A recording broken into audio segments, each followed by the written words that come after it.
이번 주말부터 뉴욕주 정당별 예비선거 조기 투표가 시행됩니다. 뉴욕시경 대테러 전담부대가 어제 브루클린 전철 총기 난사 2개월 만에 전철 내 테러에 대비한 대규모 훈련을 실시했습니다. 연방식품의약국이 오늘 파이자와 모더나가 각각 개발한 코로나19 백신 2종의 5세 미만 사용을 승인했습니다. 뉴욕시 특목고 합격자 중 아시안의 비율이 올해도 50%를 넘긴 것으로 집계됐습니다. 이상은 TKC 뉴스데스크 오늘의 주요 소식입니다.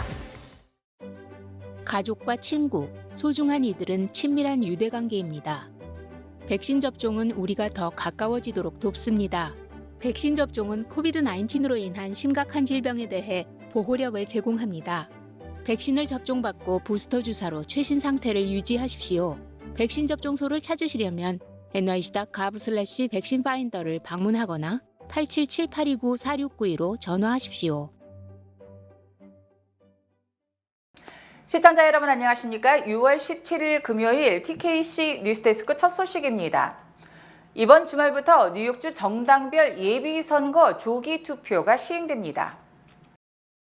올해 뉴욕주 예비선거는 6월과 8월 두 차례에 걸쳐 실시됩니다. 6월에는 뉴욕 주지사, 부지사, 주검찰총장, 주감사원장, 주하원의원 등의 정당별 예비선거를 통해 오는 11월 본선거에 나설 후보를 뽑게 됩니다. 그리고 8월에는 연방하원의원, 주상원의원 선거에 나설 정당별 후보를 뽑습니다.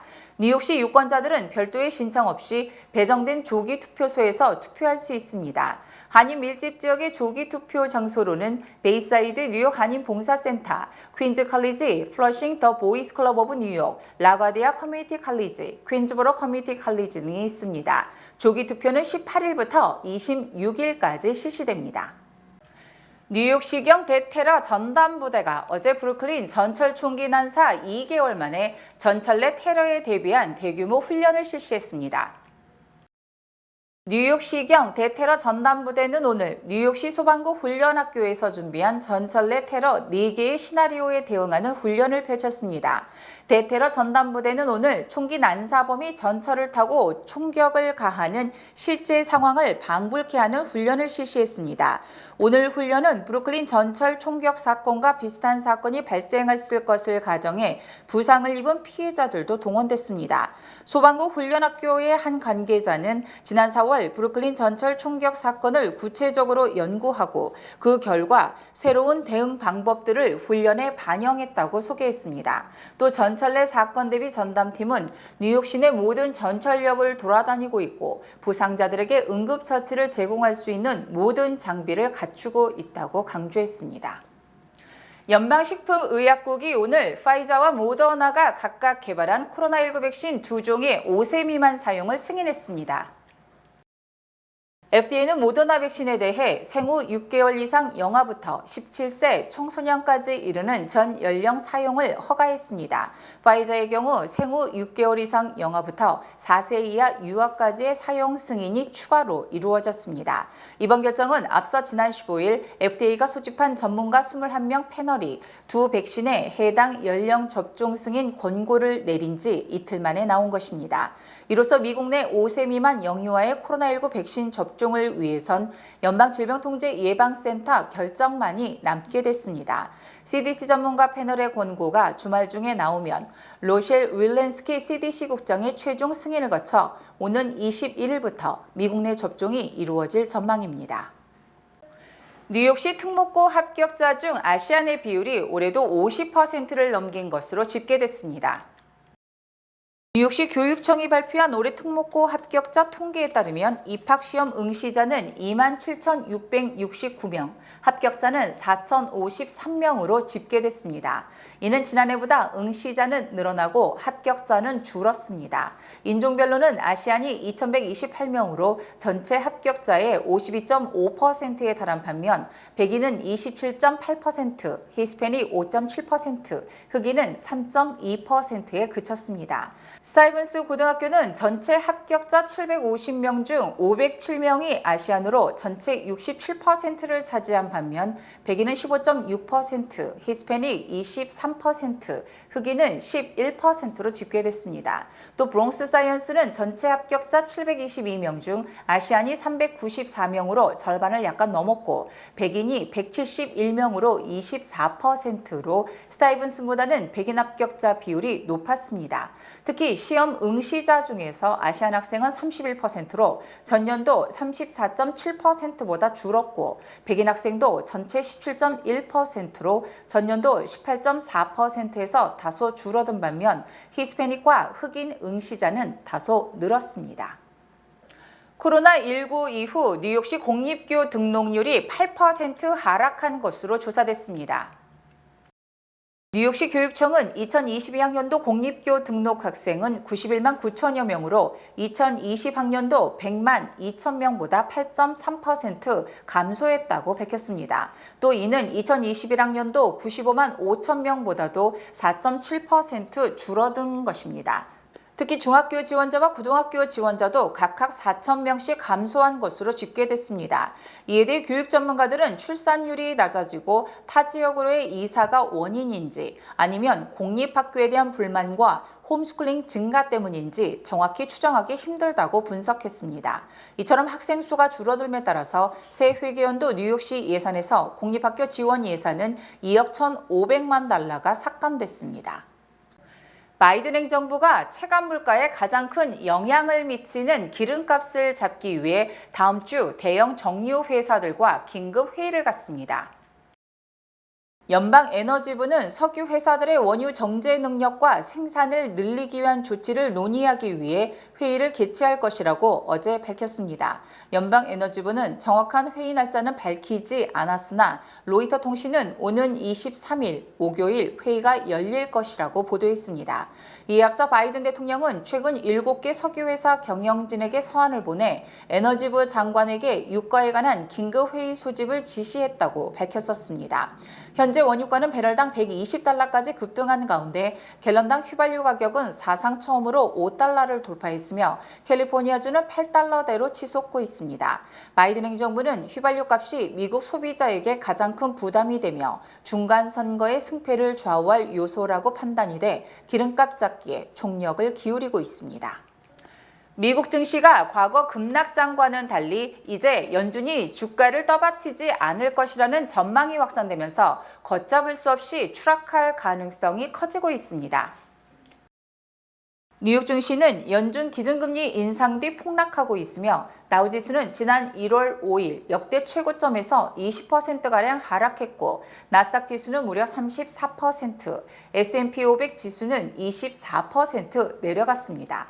증시 전문가들은 지난 2008년 글로벌 금융 위기 이후 주가가 하락할 때마다 연준이 금리 인하 등을 통해 증시를 살려줄 것이라는 기대가 있었으나 이번에는 상황이 다르다고 분석하고 있습니다.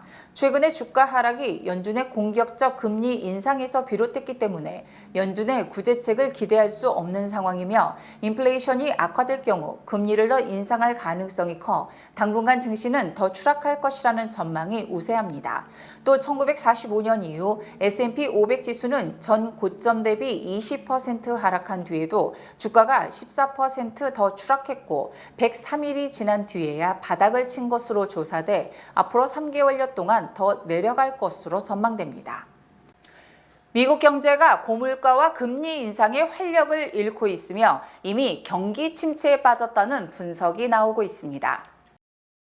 월스트리트저널은 미국 경제 회복이 정체되거나 경기 후퇴에 진입할 것이란 전망에 힘을 싣는 경제 지표들이 잇따라 발표되고 있다고 어제 보도했습니다. 필라델피아 연방은행은 제조업 활동 지수가 마이너스 3.3으로 2020년 5월 이후 처음으로 마이너스로 돌아서 제조업이 위축됐음을 보여주고 있습니다.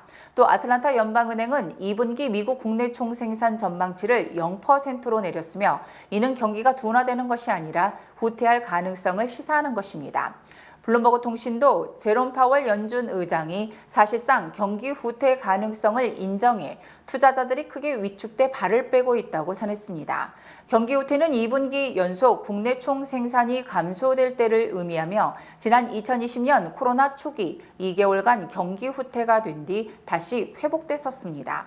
블룸버그 통신은 S&P 500 지수를 살펴보면 미국 경기 침체 발생 확률이 85%에 달한다며 내년 말까지 국내 총생산 성장률이 여러 번 0%선을 오르내릴 것이라고 전망했습니다. 뉴욕, 뉴저지가 16일 2026 피바 월드컵 개최지로 선정됐습니다. 피바는 오늘 맨하탄 락펠러 센터에서 미국 11곳, 카나다 2곳, 멕시코 3곳까지 총 16곳의 2026 월드컵 개최 도시를 발표했습니다. 세 국가가 공동으로 월드컵을 개최하는 건 이번이 처음입니다. 종전까지 월드컵 공동 개최는 2002 한일 월드컵뿐이었습니다. 더구나 이번 대회는 월드컵 역사상 최초로 본선 진출국이 기존 32개국에서 48개국으로 확대되는 대회입니다. 그런 만큼 개최 도시도 16개로 늘었습니다. 미국에서는 뉴욕과 LA, 샌프란시스코, 보스턴, 필라델피아, 아틀란타, 휴스턴, 댈러스, 시애틀, 마이애미, 캔자스시티가 뽑혔습니다.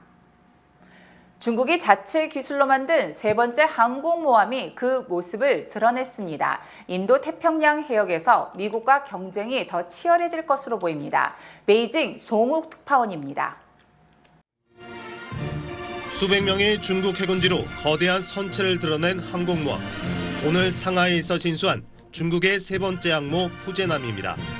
디젤 엔진 추진 방식의 푸젠함은 처음으로 평평한 갑판에 전자기 사출 장치가 적용됐습니다. 福建舰是我国完全自主设计建造的首艘弹射型航空母舰。 중국이 우크라이나에서 미완성 항모를 가져와 개조한 1호 항모 랴오닝항과 이를 기반으로 개발한 산둥함은 항모에 탑재한 항공기가 구부러진 활주로를 자력으로 날아오르는 스키 점프 방식입니다. 전투기를 순간 가속시켜 이륙시킬 수 있는 사출 장치를 탑재하면 짧은 시간에 더 많은 항공기를 띄울 수 있고 적재 능력 또한 향상됩니다.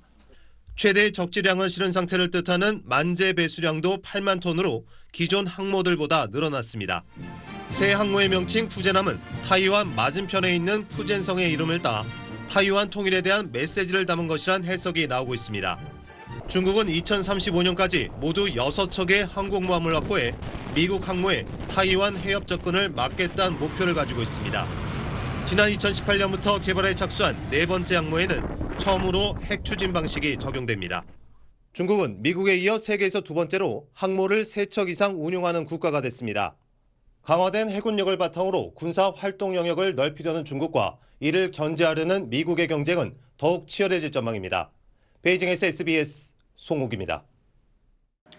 지난 2008년 북한 김정일 위원장이 뇌졸중으로 쓰러졌습니다. 그리고 이듬해 김정은을 후계자로 결정했다고 지금까지는 알려져 왔었는데 북한이 최근 공개한 사진을 보면 김정일은 그보다 훨씬 오래전부터 김정은을 후계자로 생각했던 걸로 보입니다. 안정식 북한 전문기자입니다.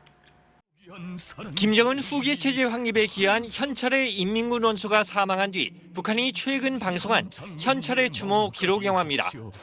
김일성, 김정일, 김정은 3대와 현철의 오랜 인연을 다뤘는데 주목할 사진들이 공개됐습니다. 90년대 후반쯤으로 보이는 김정일의 현지 지도, 10대로 보이는 앳된 얼굴의 김정은이 동행했습니다. 다른 간부들보다 앞에 서서 현철애를 사이에 두고 김정일과 서 있는 모습이 눈에 띕니다.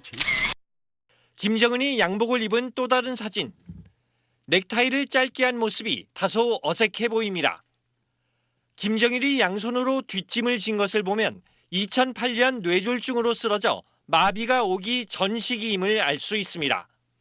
이때에도 김정은은 다른 간부들보다 앞서 김정일 가까이 서 있습니다.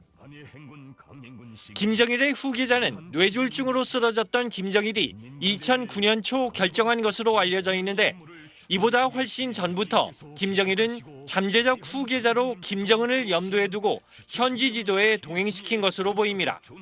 김정은 또한 어린 나이부터 권력을 꿈꿨던 것으로 보이는데 현철애가 많은 도움을 줬다는 분석입니다.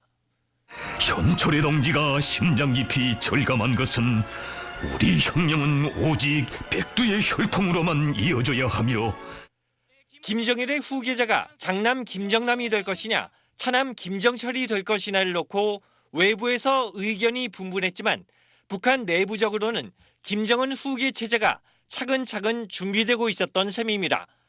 SBS 안정식입니다. TKC 뉴스데스크 잠시 후 2부에서 계속됩니다.